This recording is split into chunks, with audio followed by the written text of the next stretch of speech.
Magandang umaga na naman sa inyong lahat or good morning to all of you na naman. So nandito naman ako sa aking bonsai garden at iba na naman ang isi-share ko sa inyo tungkol sa aking mga bonsai dito sa aking maliit na bonsai garden.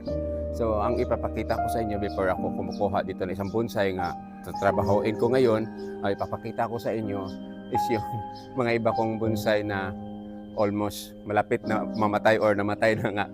So last time is madumi pa ito, ngayon is malinis na ng kaunti dahil sa pinalinisan namin.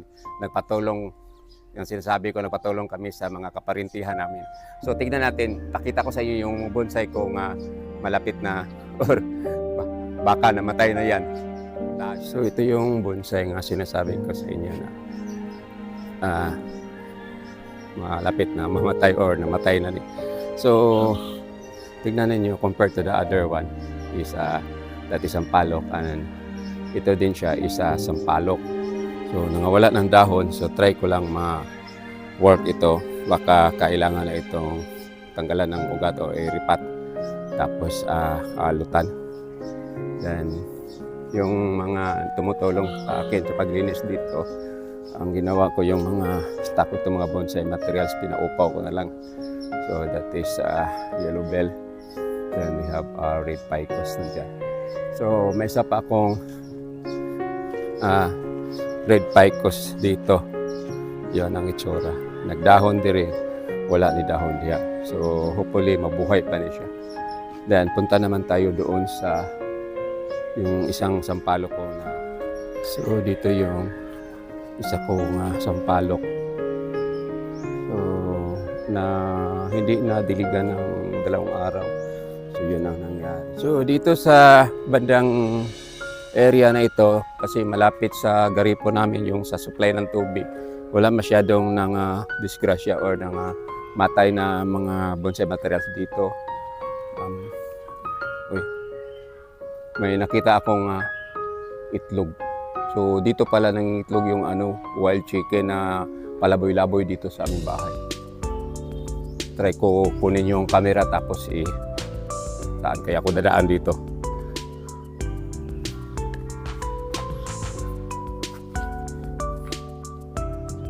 May nakita ako. So dito sa bahay, hindi lang bonsai, nandito may mga wild na mga ibon. Sana masilip sa banda makita. Zoom ko.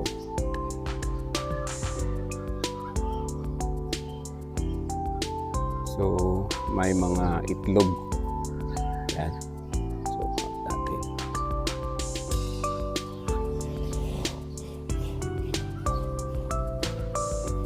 Tapos puntahan natin doon sa likod para makita natin, ma-focus at ma-share ko sa inyo. Dito na tayo sa likuran. Kaya nandito pa rin siya na nangingitlog sa likod ng bantam chicken namin, cage.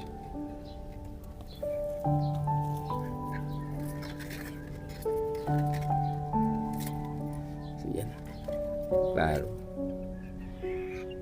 Yan. So mga 11 eggs. So that is wild chicken.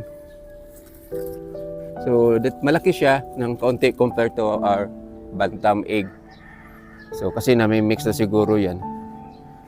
So that is wild chicken. So ang isi-share ko naman sa inyo iba ng bantam chicken ko. So itong mga podocarpus na hindi ko pa natapos, as last time sabi ko tapusin. So dito may 3 podocarpus na hindi pa natapos. Tapos may isa pa dito na hindi ko pa natapos, then yun natapos na. Bali 1, 2, 3, 4, 5, 6. So puntahan pa natin yung 7, 8, 9. So punta pa tayo sa likuran. Ito pang 10, hindi sa likuran, ito sa harap. Yung mga kasama niya, mga bonsai material. Ito naman isa pang 11. That is podocarpus. Kita yung dahon na hindi ko tinanggal para lumaki yung sanga dyan sa ilalim. So, pangilan na yon? Pang 10, pang 11 ito, palabing balawa.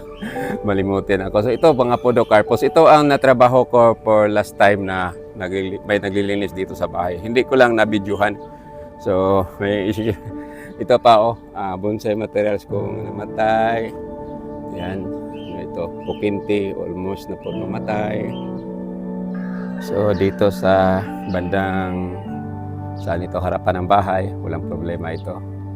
So, ang isi-share ko ngayon sa inyo isa itong aking Ficus. Kasi nasabi ko na namunga na. Ang gawin ko, tanggalan ko na lang ito ng wire dahil yan, may mga sanga namatay na siguro na ipit na ni sa wire, ng lulubunan na siguro. So, gawin ko dito is i-defoliate ko tapos tanggalan ng wire. So, kunin na natin. Ibutan. Tabi muna natin ito. Tapos, just hope na makaya ko ito. Kasi, nahihirapan ako magbuhat ng mabigat.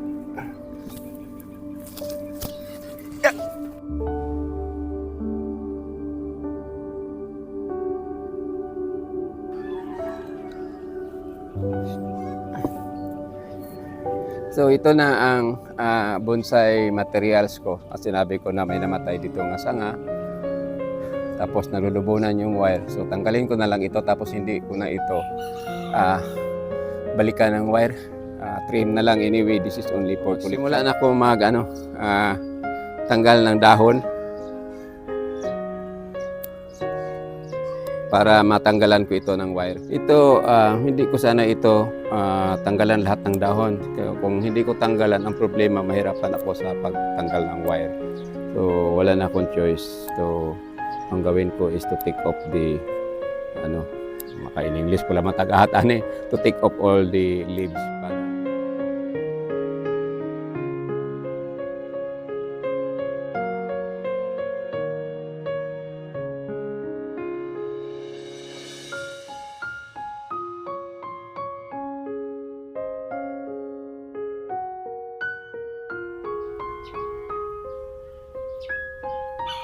So malapit na ako matapos magtanggal ng dahon. So sa susunod na naman gagawin ko is magtanggal na naman ng wire. So ganito kahirap ang paggawa ng bonsai na napaka maraming proseso bago maganap na maging bonsai ito. So ito yung portion na isang sanga dito nga banda is palutan na to. Buhay pa man. Pero bakit itong mga sanga? Bali 3 sanga nga namatay. So this is sana isa first layer siya dito sa pabandang dito. Kaya namatay, so naging pangit na ng kaunti or pangit talaga. So ngayon mag-start na naman ako magtanggal ng wire.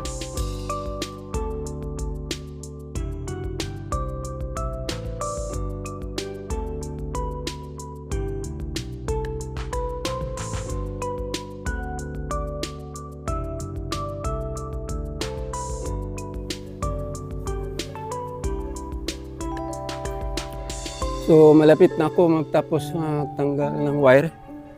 So ayan, natapos na ako nagtanggal ng wire. So marami akong wire na natanggal. So magamit ko na naman ito sa ibang bonsai materials ko. So ito na ang itsura sa aking bonsai na Ficus. Ito yung yung makita niyo diyan. So yun ang nalulubunan na yung mga wire, kaya tinanggal ko. Kasi pasensya na po sa camera ko, hindi maganda ang kuha. So ito yung itsura ng aking bonsai materials, which is Ficus.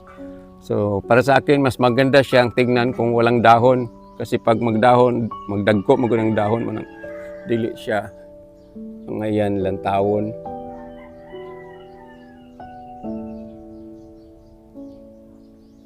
So yun ang itsura ng aking bonsai. Na matawag ko na itong bonsai na kasi wala ng wire. So ito yung mga wire nga na nakuha ko. Ang dami. So ma-recycle ko pa yan.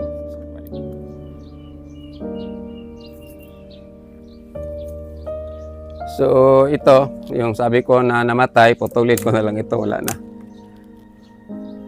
So just hope na salingsing ni siya kusob diri para gawa ako ng ibang sanga dito. So sa may gwapo lang taon ani.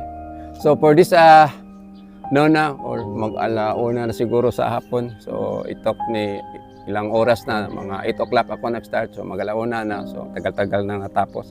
So for this morning, ito lang masishare ko sa inyo. Just sharing lang po itong ginagawa ko about my bonsai materials dito sa aking maliit na bonsai garden dito sa aming bahay. So once again, thank you very much for watching. God bless you all. Have a nice morning or afternoon ahead of you.